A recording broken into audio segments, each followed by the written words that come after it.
Under the boardwalk, down by the sea. Tony, Dude, they don't really talk went about my at wife it. like that, Tony. Don't talk about my wife like that. That's your sister, Tony. That was really good. I felt good about that. Yeah, that was great. Wow. I'll take that for off the cuff Bobby Bacala. They missed their mother.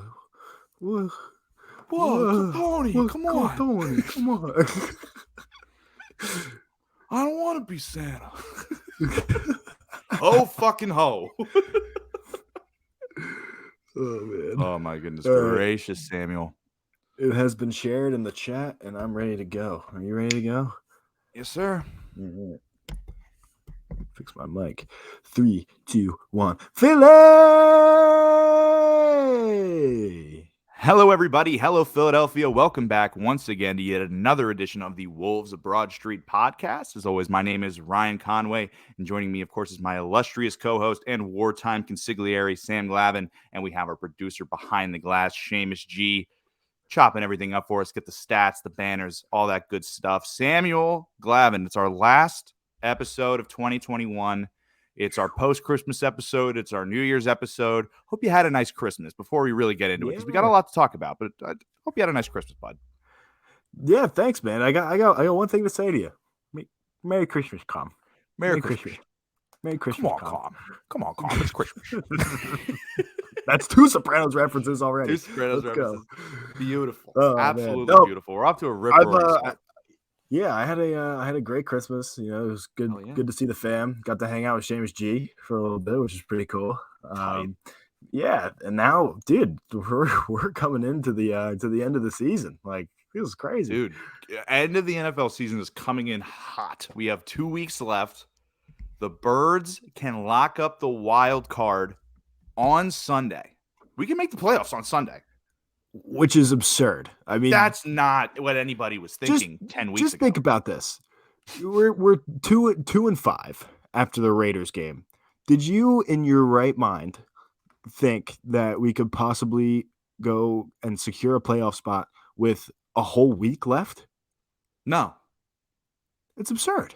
No, I thought we'd have to like, if we could have a prayer of making the playoffs, it would have to be against Dallas week 18. But now, like, if everything shakes out right for us, it might just be the 2 B teams playing against each other at the Link, which would be hilarious. So, Sam, with this time that we have left, I mean, we've only got these 2 games. We're taking on Washington on Sunday. We had a fantastic beatdown of the Giants. I will not take my shirt off. No, because, this is actually a social experiment of sexism in sports right now. We'll talk about her later. We'll talk about that woman later with her tweet about Joel Embiid. We'll have a lot to talk about there, but I digress. Sam, holy shit. Like, we look good on Sunday against the Giants. We look slow for the first half. It ended 3-3, and then it quickly became a beatdown. And what I saw was us just wearing them down with that run game. It was beautiful to watch. Oh, it was awesome. And I'm just going to get this out of the way right now. If the Eagles play like that in the first half against any of these other teams or in the playoffs, they're done. And I won't say that any other thing. It's all optimism from here on out, Conway. That's it. Mm-hmm. Only That's optimism. What we're here for, I'm not going to talk about what happened in the first half against the Giants. We are only going to talk about what happened in the second half, and that's it. So, man, what a game. The run game was looking great. Miles Sanders broke his hand. That kind of sucks. But that does suck.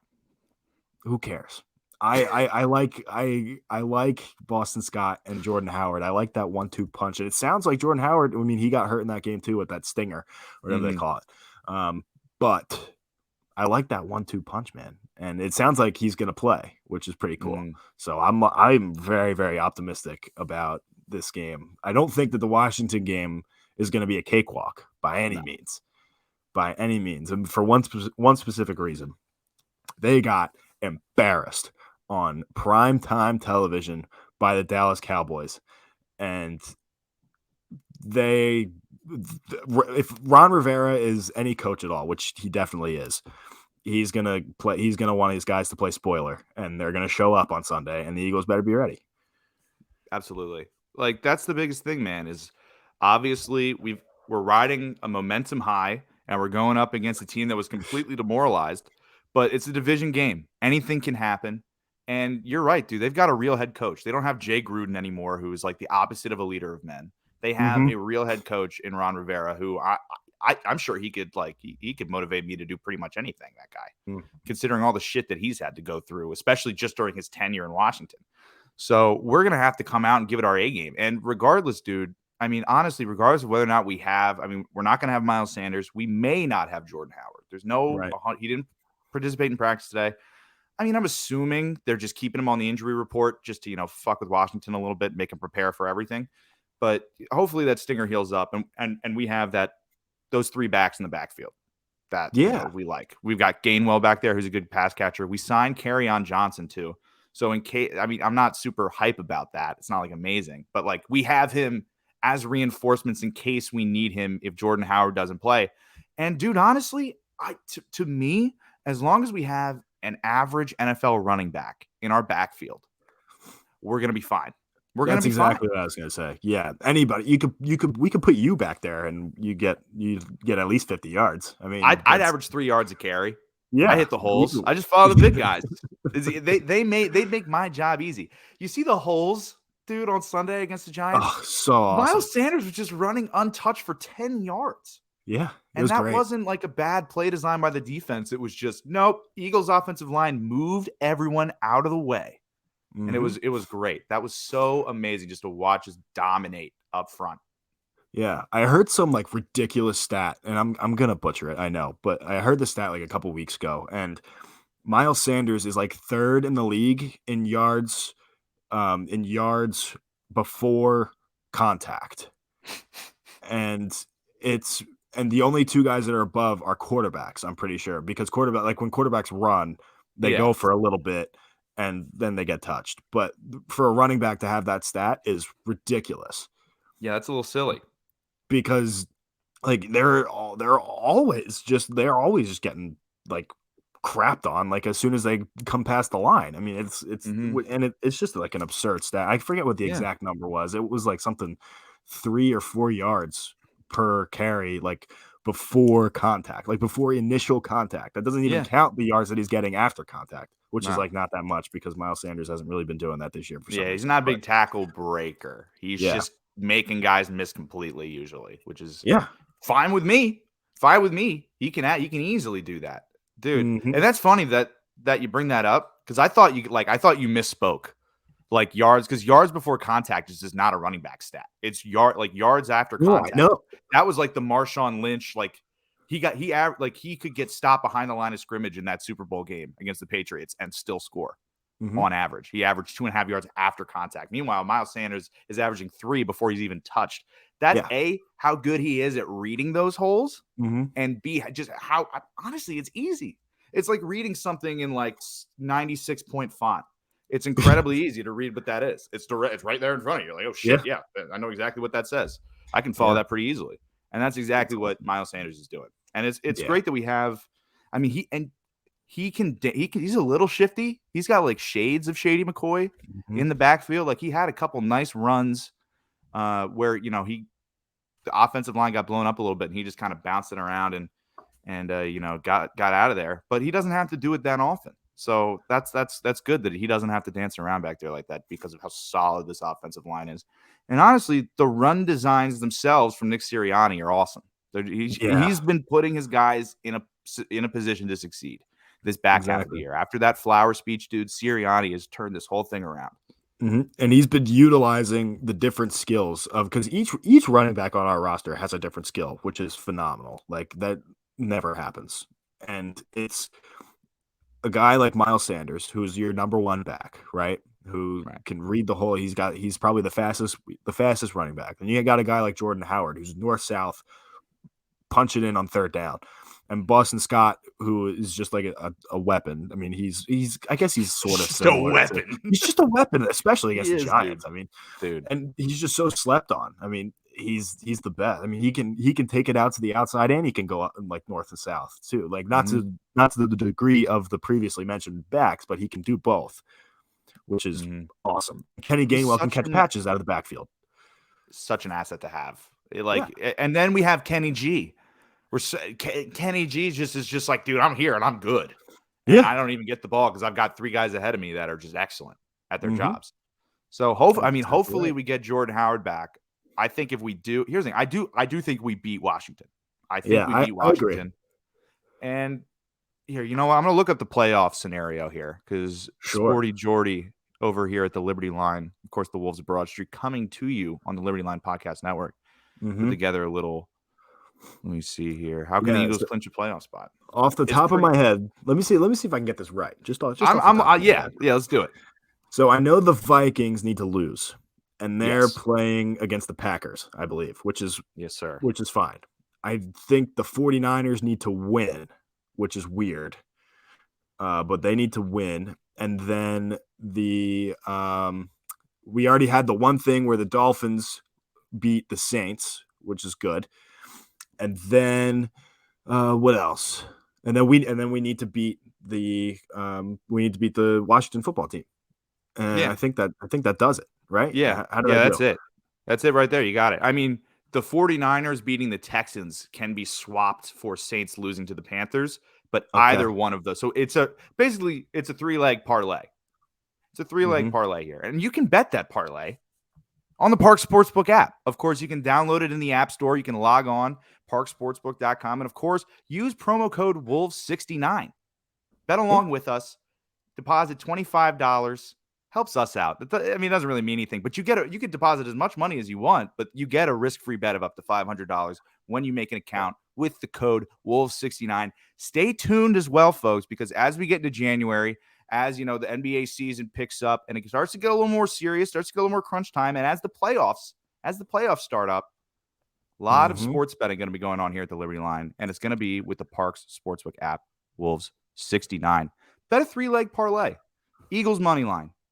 Packers money line, Panthers money line, or 49ers money line. That's probably the smarter bet. That's what I would do. Yeah. But I mean, hey, if you're a value hunter like me, just go crazy, baby. Like, just go nuts. Yeah. Oh, and like the best part about everything that we were just talking before about the playoff picture, that's all just for the Eagles to clinch this week. Yeah, on Sunday, and then just have a nothing burger of a game against the Cowboys. And the Cowboys. The interesting part is the Cowboys might have to play their guys. They have to play for something because they're going to be playing for the number 1 seed. Oh, which Green Bay hasn't locked that up yet, right? No, they have. They could lock it up. I don't know their playoff picture. Probably if they win and the Cowboys lose this weekend, they lock it up. That sounds like what it would be, or something like that. Doesn't matter. Doesn't matter. All I care about is us making it to the wild card round. And you know what, man? The fucking NFL, they did this. They knew that they added that 3rd wild card spot, that 7th playoff spot, to keep the middling franchise fans holding out hope. And what are we doing, Sam? What are we talking about on this podcast right now? The Eagles sliding in to that 7th wild card spot, potentially with a 10-7 record, 9-8 even. We could still make it, but potentially 10-7. Yeah, Jesus that's Christ, crazy. man. They got us. They got us good. Here we are. You know? Ryan, you know what my favorite thing in the world to do is? What? It's to absolutely dunk on Cowboys fans. Yes. It's my favorite pastime. And now it's story time. And it's not even the doghouse. We're doing story time before the doghouse. Story time before the doghouse. So I'm talking to one of my friends who graduated a few years back. And he's a Cowboys fan. And he's talking all this smack, like, "Oh, this is our year. This is our year. We're going to the Super Bowl." And I was like, "Dude, you clearly have not been a Cowboys fan for very long, because none of them have." Yeah, because here is exactly what's going to happen. And I have a screen. We're doing this in a Snapchat. Oh yes, yeah. Yes, so I have a screenshot. Yes. And I'm going to read you what I said to this guy. So I said, "Here's exactly what's going to happen." And I listed off. I did a list. 1, 2, 3, 4, 5. I said, "Here's exactly what's going to happen." And this was before the massacre that the Cowboys put on the Washington football team. So I said, the Cowboys are going to win tonight and secure the division. That was number 1. Number 2, the Eagles are going to go down to Washington and beat them. Not going to be a cakewalk, but they're going to beat them. Said 3, Cowboys will rest their guys against the Eagles in their game, and the Eagles are going to win and make the playoffs. But this was all before I knew that we could clinch this week. Yeah. So Number 4, Eagles win a wild card game against whoever. Number 5, Eagles play the Cowboys in the first round, and like every other year, Cowboys choke in the first round and beat them.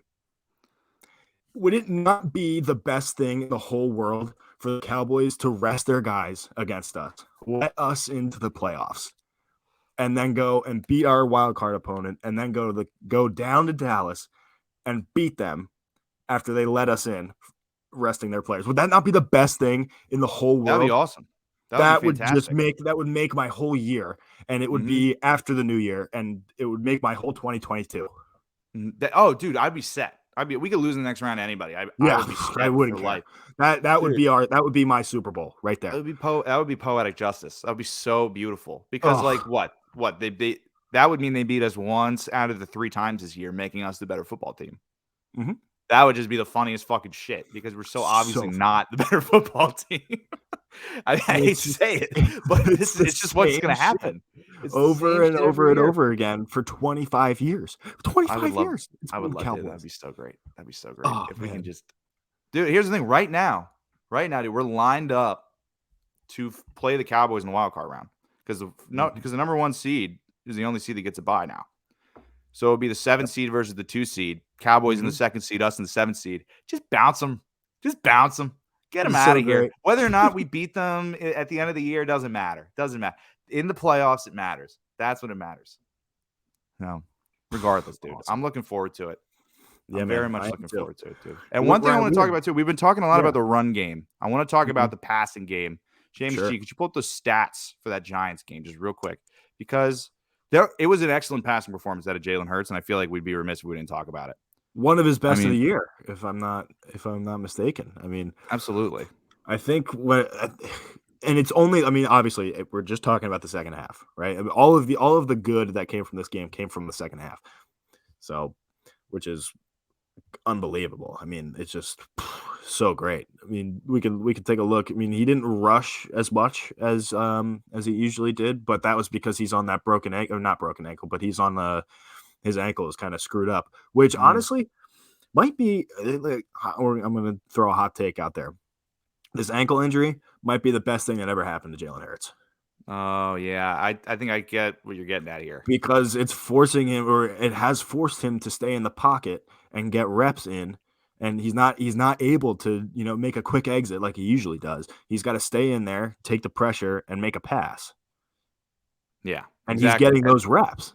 Yeah, that's what and dude, he stood in the pocket and delivered a couple really nice footballs. I mean, we had a few deep shots down the field that, earlier in the year were probably picks or were probably not on target. And we saw 1 or 2 to Smitty. We saw 1 to Quez. Quez went up, climbed the ladder, and came down with it. And here's the thing. Because of the quality of our run game, I mean, Jalen Hurts didn't even have to throw the ball. I mean, he threw, he had 199 passing yards or something like that. Nothing crazy. I mean, Joe Burrow, our Lord and Savior, had 505 yards or whatever, 525 yards or something like that. Just fucking ridiculous. But doesn't matter. I mean, just look at this right here. Look at this. Look at all this stuff right here. We had we ran fewer plays, obviously, because we blew them out, and then it just got away. But it worked out nicely, man. It worked out really nicely for the Birds. Big win. And Jalen Hurts took care of the football, and Devontae Smith is close. He can break 1,000 receiving yards at the end of the season. He's got to get 87 per game for the next 2 games, and he can crack 1,000 yards. First rookie, of course, to do it since Deshaun Watson. No, Jackson. Jackson, yeah. If you would just target Devontae Smith more than Jalen Reagor, I think he would be in a rookie of the year contention. Hey man, Jalen Reagor had a good game. He had a good game. You're right. He had a good game, man. We'll give credit where credit's due. He only had 2 catches for 15 yards, but he broke off that big 39-yard punt return. Yep. He said he was going to get one too. He told his coach ahead of time. I mean, he clearly was going for it on that first one where he lost 3 yards and ran straight backwards and got the shit booed out of him.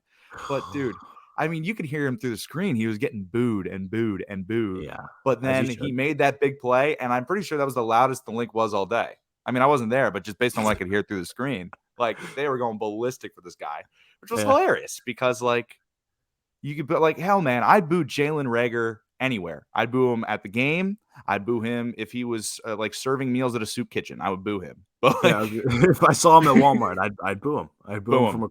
from across the aisle. I'd boo him.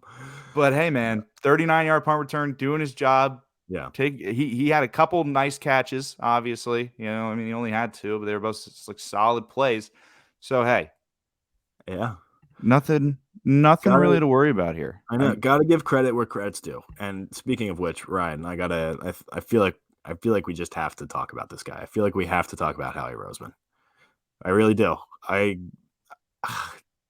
don't. So here's a question I want to ask you before I give you my spiel on Howie Roseman. After this, so they started out 2-5, and then they get injuries, and now they end up and they could be 10-7 by the end of the year. Has Howie Roseman restored faith, or has your faith been restored in Howie Roseman? Fucking no. They're winning in spite of him. Fuck Howie Roseman. Anyone could have done what he's done with his roster. This is none of the moves that like all the players that are. I mean, what? Yeah, he had the 10th overall pick and he drafted the best player available. That's amazing. Like everyone. Yeah, I'm not talking about Devontae Smith. I'm talking about all these other guys. All these like other like who below the radar guys. I'm talking about Jordan Mailata, Kenny Gainwell. I'm talking about Kenny Gainwell, dude. Like he's fine. Like let's not like that's not a career saver. All these taking a flyer on a 7th round pick. Dude, taking a flyer on a 7th round pick is not the same as taking 3 years to develop him and turn him into a stud. That's more the work, of course, of our good friend of the show, Coach Jeff Stoutland, and the offensive line. Like that's not a Howie Roseman. He was like, it's our last fucking pick. Like, might as well. I'm not gonna like he just hasn't had enough draft success, at least for me to really be blown away. I mean, that 2018 class was excellent. Don't get me wrong. That post Super Bowl class was awesome. Yeah. But that was 3 years ago. Yeah. And the moves that he's made in between then and now have more set the franchise back than moved it forward. Anyone can draft a good player, I feel like. It's pretty easy to draft a good player. But he does it well in the later rounds. But like not even. I'll give you this. He has been horrendous up until this year in the first round. Awful. Yeah, dude. Like, so bad. And that's what I'm worried about is making the playoffs for. We have all these 3 first-round picks. They're all going to be below 15. That's beyond dummy proof now. It's where Howie Roseman's looking at 4th-round offensive linemen in the first round. Like, no other GM has jokes like this made about him other than maybe, like, ones that are going to get fired at the end of the year. That's true. This is all. I mean, dude, I'm kind of neutral right now. I'm seeing both sides of the argument right now. I have no qualms with Howie Roseman whatsoever. I don't even need to think about him. But I definitely don't trust him yet. Like, no. I have not restored. This season has not restored my trust in Howie Roseman, like some other people. I don't know, but that's crazy. If they like for what? I don't know. So let me ask you this: who is this season? Who do you give more credit to this season, Nick Sirianni or Howie Roseman? Nick Sirianni. Okay. He made the adjustment. I mean, look, man, he played the game the way that it's on record that Jeffrey Lurie wants the games played. He did that a few times. Whether or not he was supposed to do that, that was what he tried to do. He read it. And hey, man, I made fun of him for that flower joke. I called him Sativa Sirianni and I photoshopped him onto a hippie. Like, I was like, holy fuck, this is bad. But apparently it was a far better speech in the locker room, and clearly it worked. Clearly the guys are playing for him. I mean, we saw Lane Johnson score a touchdown, and like they're hugging on the sideline. Like, dude, these are the fucking boys. Like, and Nick Sirianni has kept these veteran guys engaged. You take a look at other teams that are not as good, like the Giants, Kenny Galladay. I mean, he's supposed to be fucking awesome. And I know he's getting the ball thrown to him by Jake Fromm and Mike Lennon, but I didn't see effort at it. Like, I didn't see him trying to break free. Yeah. Who was covering him? Was Slay on him? Slay also. So that's just tough most of the time. Darius Slay's on you. But like there are veterans on other teams. Like it's a known thing in the NFL, especially if you're in the middle of your contract and it's big money. Like players like Fletcher Cox will just take the season off. Which he did play. At 2-5. He definitely did. He did a little bit. But now that you see Nick Sirianni was able to motivate him, was able to get the ball rolling. And now here we are. with a winning record. Unbelievable. Ridiculous. It's Unbelievable, dude. And so, are you any closer to answering the question, like the big question that we've all been asking about Jalen Hurts? Is he the guy? Not there yet. Not there yet. I'm not I'll there know at yet the end either. of the year now. Here's the thing. There was a point where it was like when we sucked ass, when it was like, oh, give him to the end of the year. And I was like, no, like, I don't care. This guy sucks. But then now that he's not throwing the ball 40 fucking times a game, because nobody should be doing that. Like, unless you're a top 5 quarterback in the league, which we know he's not. Now that it's all figured out, like, sure, he's good, but I'm gonna ride with him. He's my QB1. I laughed my ass off when I saw that Minshew marched into Sirianni's office and said, Dude. "Hey, coach, come on." Which I respect the shit out of that from Minshew. I respect him going in, bro. I went in. I fucking laid the wood. What do I have to do to get some fucking time? I get it. I get going in and doing it as a competitor. I understand that. But it's so funny that Sirianni just went, not happening, bro. Get the fuck out of my office. For me, the most impressive part about that whole thing that went down, which it should have been a non-story, but obviously it came out, but it was the way he went about it. He didn't go into Sirianni's office and say, "Why aren't I playing?" He said, "What can I do to get on the field?" Exactly. That's fucking great. He's like, I want to win the job. Is there a realistic path for me to win this job? And Sirianni went, fucking no. No. Yeah. Which is an answer that you have to expect. I mean, he had to have totally fair that going in. That's a fair answer. I just love the fact that we have at least one athlete in this town who's not going to bitch and complain whenever he doesn't get whatever the fuck he wants. So nice even if he is the backup quarterback, I don't even care.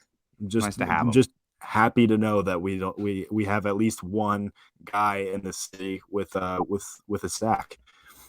So it's pretty cool. It's good stuff. Yeah, man. I'm excited. I'm very much looking forward to it. We've been talking a lot of birds. Real quick, do we have a score prediction? I know we're going win. We're going win over the Washington football team. Have to go win. I'm straight up going like 30, 35, 30, 35 to 10 Eagles. Okay. It's not gonna be a cakewalk, but it's gonna be close. But then we're gonna score like a defensive touchdown, and then it's just gonna fucking get out of hand. Okay. It's gonna be close for a long time, but then we're gonna pull away. I was hesitant to go above 30 points for the Eagles. But I'm gonna go with 31-28. Oh shit, we got a shootout. Yeah, get a shootout because honestly, I don't think our like Heineke's gonna be back. Dude, it's Heineke. I know it's Heineke. Like, come on. We also haven't played, and they're gonna come in because they just got embarrassed on primetime TV, and they're gonna come in with just playing with absolutely nothing to lose. Eagles have pretty much everything to lose, and our defense hasn't played well against anybody who's shown up. Any actual quarterback? Yeah. So if Heineke, we're reaching a territory that we haven't had yet, because we played Justin Herbert, Tom Brady, Matt Ryan, who at one point was an elite quarterback. Like, we played some elite quarterbacks this year, and we played some dog shit practice squad guys. Awful guys. Have not faced the blight of the Philly sports fan, the average player. We have not faced an average quarterback, and that's what scares me. We're not. I agree. We're ready for those big, for Justin Herbert. We almost got him, man. We almost got him there. But this guy, hey man, it's the Heineke, bro. He's, that's the problem. Is like, I'm like, he's freaking Taylor Heineke. Who cares? But at the same time, I'm like, he can light you up. Yep. So I'm going 31-28. Seamus G's chiming in here. He's going to go 27-21 with a garbage touchdown for Washington. So he thinks it's going to be a little bit more of a blowout, I guess. Okay, yeah, and then a garbage time TD, make it close for like a minute on the clock. Those are classic. That's a classic fantasy football tutty. Love those. Sam, man, I'm feeling good, bro. Our predictions for this season, if we win out, I got 10-7 on the nose. 11-6 is right there. We know fucking football. I remember when we did it, and afterwards we were like, you know what? We have no idea what we're fucking talking about. We were just like, how do we get here 10-7 and 11-6? Yeah, no idea. But no, but we were like, no, we know what we're talking about. And yeah, as time has gone on, it followed the exact pattern we said. It was going to suck to start, and then we were going to get better because we played bad teams. So we'll see. Yeah. Man. This is. I didn't think it was going to be this drastic, though. I mean, I didn't think we were going to go 2-5 and then undefeated in September towards the back end. I mean, dude, yeah, that was nutty. That was nutty, man. So undefeated in September. Undefeated in September or December. In December so far. December. We were undefeated in December. Oh, yes. Which is nutty. That's nuts. Love that. Can't believe that. Love it for the boys. Go Birds, obviously. And you know what, Sam? We're going to take it right into the doghouse. We've done enough Eagles talk. We're going to be watching the game on Sunday, but we're going to go into the doghouse real quick. Of course, brought to you by Wide Plank Floor Supply. Visit their website at www.wideplankfloorsupply.com. Get a recommendation for a contractor. Get a quote. Wide Plank Floor Supply. If it's wide, they've got it. Sam Glavin. Who got the doghouse this week? You got it. All right. So I've got basically two no-name people on Twitter, and they go by the names of Marcy Wheeler and Dr. Andrew McGregor. And as everybody in the whole world knows by now, the legendary John Madden passed away on Tuesday morning, and it's an absolute travesty to the sport. I mean, we lost literally one of the greatest football, like biggest NFL guys that there ever was. I mean, to me, John Madden is like, I don't know, Jack Nicklaus of golf, or he's up there with like the greats of all time in all facets of the game. In terms of image, I would totally compare him to Michael Jordan of the NBA. Like, I think in terms of image, pure image and recognition of just a brand. Yeah, absolutely. Just because he was in every aspect of the game, drafted, coached, broadcasted, video game, like everything. Dude, crazy that he was drafted by the Eagles. I had no idea. Just real quick, I had no idea he was drafted by the Eagles. Mm-hmm. But we're gonna get into John Madden. But yeah, we'll get into it. These fuckers, man, I'm telling you, tell us about two rats. These two absolute rats have the gall, the stones, to try and push their stupid agenda that nobody cared about until this great man died. And they start talking about, the Madden game. The Madden game had a bad outlook on society in terms of concussions. I don't have the exact tweets pulled up right now, but that's basically what it said. Yeah, just like, he's bad because of concussions. It's his fault. He's bad. He liked concussions. He liked it. And John Madden, known concussion lover, according to these people. Here's the thing. If you are a human being at all, you say, wow, John Madden died. Like, that's kind of crazy. These two absolute scumbags use the death of a person to push this kind of agenda that they probably didn't even care about until they decided, oh, wow, concussions, Madden, John Madden. Let me take out my phone and tweet about it and get lots of likes. They didn't even get lots of likes. They got ratioed. They got ratioed like a motherfucker. So you two, just the scum of the earth, like rats that carried the plague over from freaking England. Just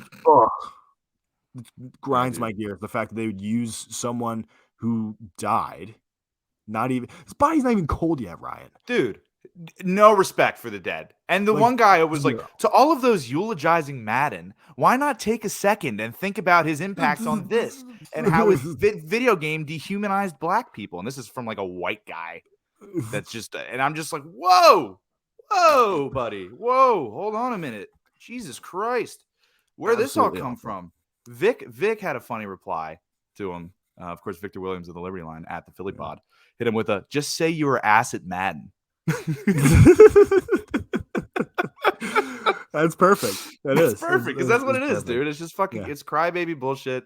Like, look, and one of the craziest things about all this is that John Madden literally said, it was a stance of his, especially towards the end of his career. He's like, kids shouldn't play tackle football because you're going to have head injuries. Mm-hmm. John Madden said this. So this is a completely disingenuous attempt for them to advance. You're going to get a head injury. Boom! Boom! Boom! I would like to give these two people head injuries. Yes. Like with a baseball bat or a frying pan. I see a nice cast iron skillet for Dr. Dickhead. Let's do it. Oklahoma drill. Dr. Andrew McGregor. Oklahoma drill. Let's do it now. We should make them do Oklahoma drills repeatedly in the parking lot, like 3-year Letterman. With guns to their heads. Anyways. Oh, my God. Oh, yeah, absolutely. Otherwise, they wouldn't do it. Obviously. They're not just going to do that on their own. We're going to have to force them to with weapons, obviously.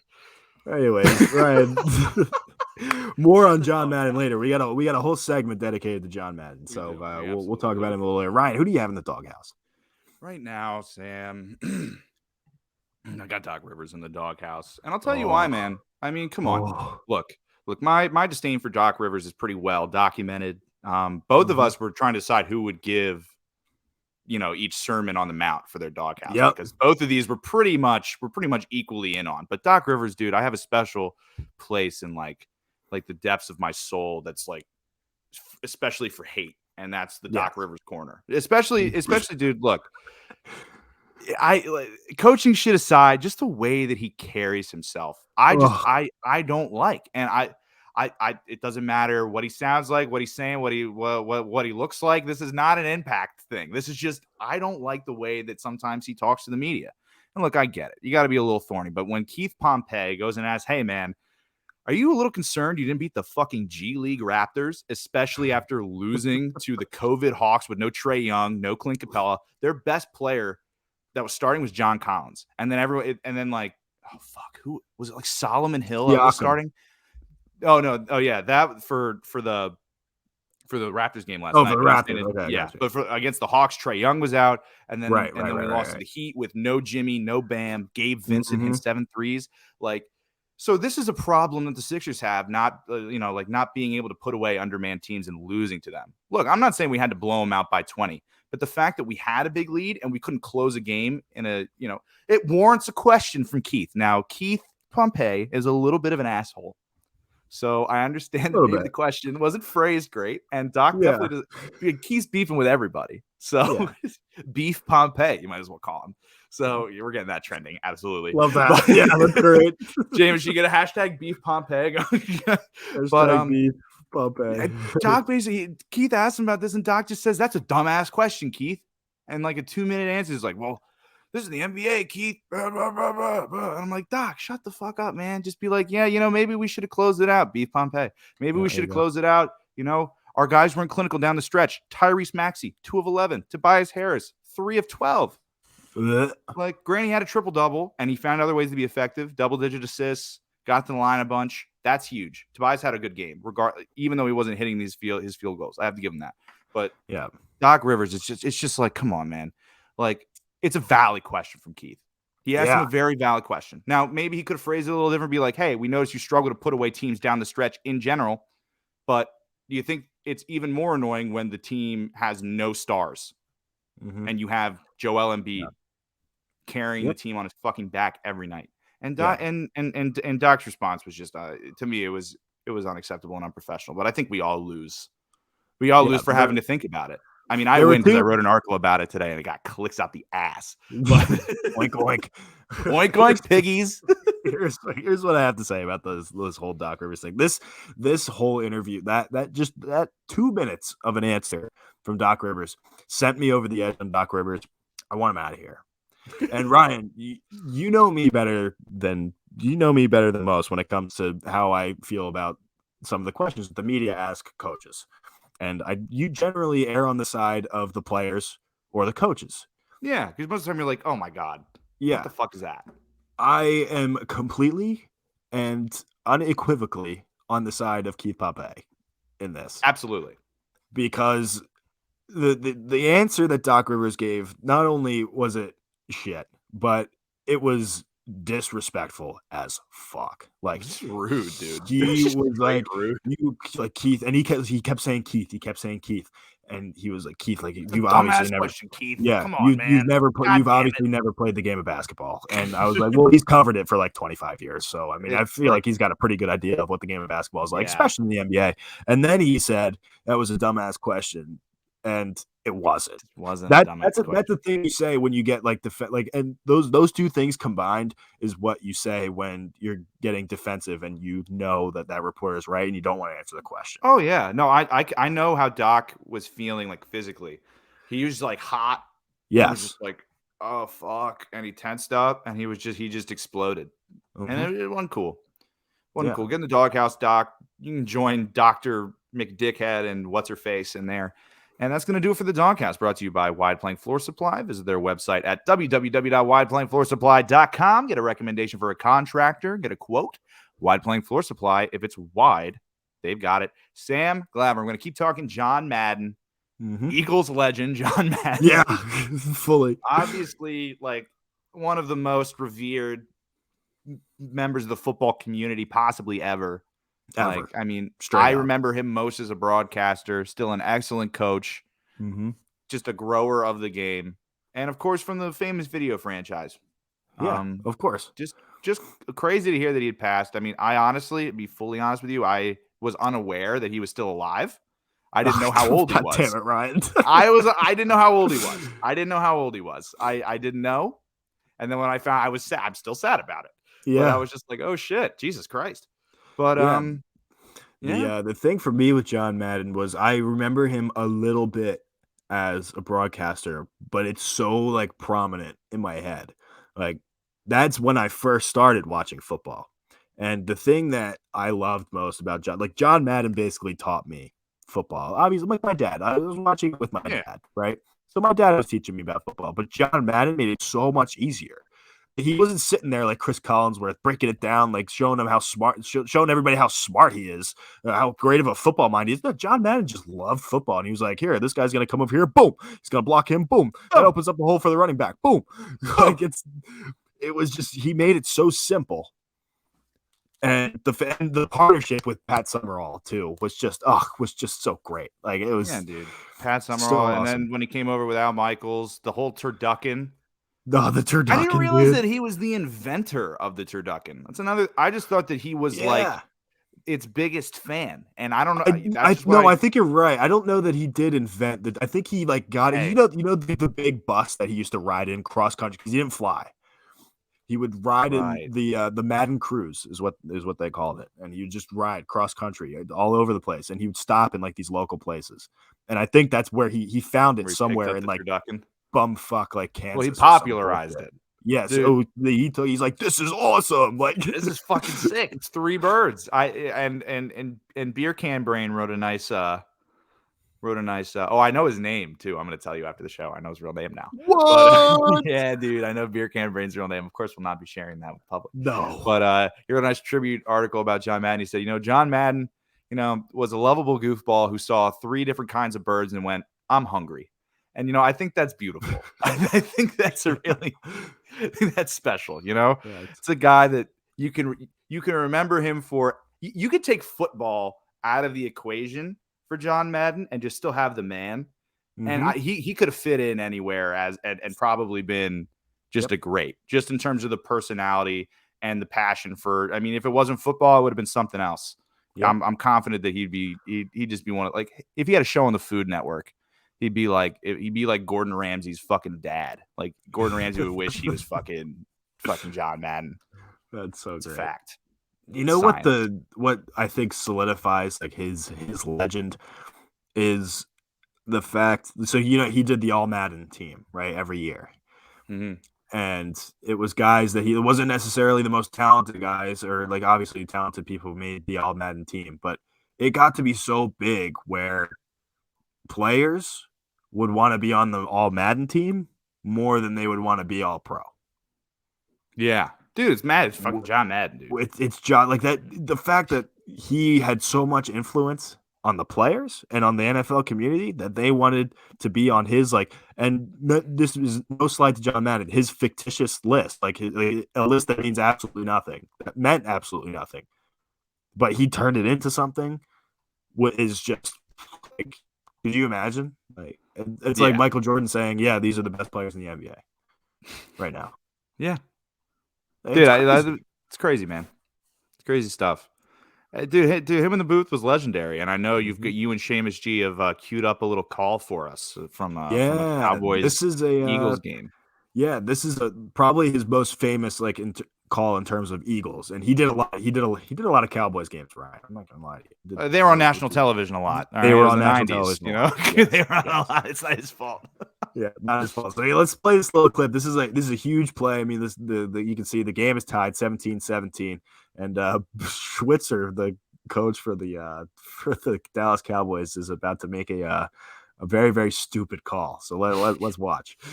Signal the 2-minute warning until after the ball was snapped. If the ball snapped, you don't stop the play for the 2-minute warning. I'm still surprised the Cowboys are going for it again. I think that was a bad call the first time they did it. I think it's a bad call now. It's fourth, and it's still a foot. Emmitt Smith is still deep with Darrell Johnston in front of him. Same play. Didn't get it again. That's unbelievable. This is unbelievable. What in the heck is going on? The score's tied. You're on the road. Woo. I don't know. All right. I had to get that whoop in there. Dude, I love great. The whoop. I really hope everybody could hear that. That is such a great moment, dude. I mean, obviously before our time, but still it's a memorable call. Granted, a lot of Philly people, we see that play for the first time. You hear the voice of the iconic Merrill Reese, but I mean, for everyone else across America, that's a John Madden call. It's a vintage John Madden call. And he says later in the broadcast that the Cowboys deserve to lose there, and I think that's the funniest fucking thing ever. I think that's amazing because he's speaking truth to power right there. Mm-hmm. Yeah, the best part. So we didn't show the part where the Cowboys went for it on 4th and 1 or 4th and inches the first time. They got 2 tries at it because the refs somehow decided that in the middle of the play they were going to blow it dead and call the 2-minute warning, which was the wrong call. And John Madden said, "That's a shit call." I mean, he didn't say that, but he said in the most blunt John Madden way possible, "That was a bad call. The Cowboy, it should be Eagles football." And they did it again, and then you obviously heard the rest of it, which is just so awesome. I mean, such a great. Just everybody knows his voice. Everybody, when you think of John, even kids today, who didn't even get to listen to the broadcasting side of John Madden, when you say Madden to everybody knows 9-year-old, what are they going to think of? They're going to think of the video game. They're going to think football. Mm-hmm. You say Madden, your mind immediately goes to the pigskin. It's crazy.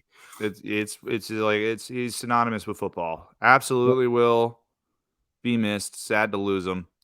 Yeah. Eagles legend. We got to get numbers. He was wearing number 77 for the Birds. We got to get 77s on the helmet or something, right? We got to get 77s on the helmet. That would be great. That's a must. That would be very, very cool. It's a sticker, right? You throw it on the side. It's not. It shouldn't be hard. It shouldn't be hard. They have plenty of time. No. You know what sucks is so he was drafted in the 21st round. He was in the 21st round. There were so many rounds. So many rounds.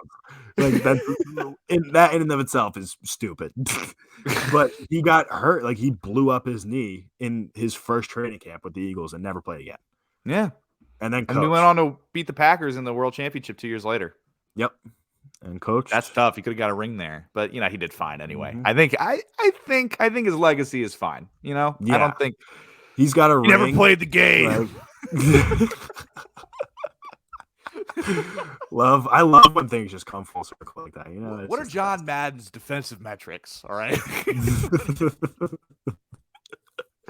Hey, he's got a ring. I mean, he coached the Raiders to their first ever Super Bowl, which is crazy. I mean, that's awesome, man. So to end this off, let's bring it back to our team, our Philadelphia Eagles, our current team. Who on our current? And I think there's a very easy answer, and I think it's gonna pop into your head right away. Who on the Philadelphia Eagles would be on the All Madden team today? Today? probably Jason Kelsey. Exactly. Yeah, easy. That's easy. Right? Yeah, he's the most John. Like if John Madden were to watch Jason Kelsey while he was broadcast, oh my god, he'd be right up there with Brett Favre. That guy loved Brett Favre for no reason. Oh yeah, He's just having fun out there. Yeah, so awesome. But yeah, Jason Kelsey for me, and another I think a close second would be Brandon Graham. Even though he hasn't, it would have to be someone on one of our linemen. I would if I wasn't going to say Jason Kelsey, I'd say Lane Johnson. Okay. And if I wasn't going to say Lane Johnson, I'd probably say Brandon Graham, even though he's not playing. Like, regardless, that is crazy that we haven't had Brandon Graham all year, and our defense I know has been fine. I don't want to say. Yeah, they've been okay. Yeah, they've been all right. Definitely miss them, but not as much as say the Steelers miss TJ Watt because we've definitely got a little more depth there. But yeah, we definitely go Birds. Do. Go Birds. Sam, I know I said I didn't want to do a Sixers segment, but I got to do a Sixers segment. Okay, that's fine. Yeah, dude, Joel Embiid is so fucking good. He's so good. He is so good. It's ridiculous. Then I'm like, this motherfucker don't miss. No, he's fucking good. That motherfucker don't miss, man. He's good. In the heat of battle, he don't miss. No. In the heat of controversy, he don't miss. No. That's that. That's just Seamus. I had to pull the trigger on that one myself because I came up with it right as I started talking about Joel Embiid. And I didn't have time to get it in the chat. Otherwise, it'd be dead air. But he doesn't miss, so bro.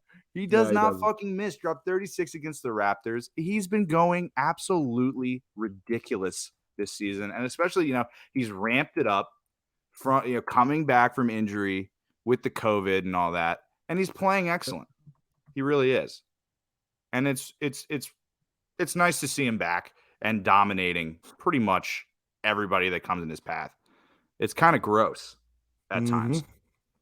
Well, the team around him is like literally nobody, and he doesn't have a coach that cares anymore either, which is a whole separate issue, but one that we've already addressed a couple times. And the fact that he's just still out there doing his thing, dropping 35, 40 points a game with absolutely no help. Second on the team in assists, like we talked about last episode, only behind Maxey, who hasn't been as good recently. Like, it's just we're wasting Joel Embiid right now. Absolutely wasting him. And it's a travesty. It's the biggest travesty since Allen Iverson not getting a ring. Dude, we got to do something, man. We got to do something to help this guy out. I said it last episode. I'll say it every fucking week. Daryl Morey, make a move. Trade Ben Simmons. Get him out of here. Send him to Cleveland. Fuck it. Just go get me Darius Garland and like a pick. Like, I don't even fucking care anymore. I don't care. Like, it's better to trade him and get the salary off the books and give us flexibility. Because we're not going to get a difference maker for Ben Simmons as it stands right now. We're just not. We're not. Did we talk about all that bullshit that went down with Clutch Sports and them tweeting out the All-Star game stuff, Ben Simmons? I don't think we did, dude. Did we talk about that? Oh my god, Ryan! I think that's just I think that was like a bot, or like it's fine. It was funny. Ryan. It was funny, dude. Ryan. Like I actually dropped it a like. I'm not gonna lie. You're the worst. I didn't retweet you're an anarchist. to vote. You're an anarchist. I didn't retweet to vote, but I definitely do enjoy chaos. I absolutely do. So Silvana put together Sims for everybody. Yeah, and we're not everybody's, but mine developed the trait where it's evil and it takes joy in others like suffering, and I'm like, literally, yes. Like, this is the most realistic video game I've ever seen in my entire life. I hate everything about that tweet. I hate. This is like number one reason why I hate the NBA. Like, you would never see something like this happen in the NHL or the MLB or even in the NFL. I mean, you would never see anything close to that. It's close to that level of just pettiness and just a single tweet. It was a bitchery. tweet. Like, it's just. Come on. It's just the cherry on top of what I think of the NBA. Just the cherry right there. Just man. A bunch of losers, dude. Ridiculous. See, Sam, I think the reason that it made you more angry than me is I've become desensitized. I think now at this point, anything is just like, it's just like, when you're having an awful day You know when you're having like a really bad day and just everything's going wrong, and there's a point where the next thing that goes wrong, you can't help but fucking laugh. That's how I felt with this Ben Simmons tweet. Okay. Like, because it's just like, fuck, dude. Like, what? Like, this whole thing is just getting ridiculous. It's getting crazy. I need it to be done. I need to move on with it. And, dude, we're going to play the Brooklyn Nets Thursday night, and they're going to have KD. I don't think Kyrie will play, but Kyrie is back because they're in New York, so he can't play in New York because he's Who'd not have thought back. Kyrie Irving would be back before Ben Simmons? Dude, I just fucking didn't. I sure didn't. It's ridiculous. It's ridiculous, man. I mean, hopefully we can, but it's going to be the first time the Sixers have played like a real basketball team in like 2 weeks now. And we've either barely, like, we blew out the Wizards without Bradley Beal. And I'm like, yes, you were supposed to do that. But everything else has been close or a loss, even with Joel Embiid's sheer dominance. So we're going to actually play a real basketball team on the road Thursday night. Holy fuck. I'm predicting a Sixers loss. Yeah. Here's the thing, dude. If the Sixers are up 15 with like either at the start of the fourth quarter or like right towards the end of the third, bet the Nets. Bet the net. Put everything you have on the Nets to erase that lead. Put your inheritance. Put your family. Go and find a family heirloom and bet it on the Nets because that is the biggest lock of the century. That's my last lock of 2021 that I can give you right now. Is live bet the Nets. The more up the Sixers are, the more money you should put on the Nets. And do it on Park Sportsbook with code WOLVES69 with a risk-free bet of up to $500. Bang! Sam, give him the sign off. All right. Thanks, everybody, for listening to this edition of the Wolves of Broad Street podcast. This was episode 80-something. Big shout out to Seamus G for cutting up the highlights and producing the show, pulling up that highlight. Tonight. Yeah, from the Poconos. Doing this on his vacation. On vacay. Which is crazy. Big shout out to the Liberty Line and Drew Smith and Victor Williams for letting us scream and yell about Philadelphia sports so much. Check out thelibertyline.com at LibertyLinePHL on Twitter. Don't forget to use the code Wolves69 for Parks Casino Sportsbook. Risk-free bet of up to $500.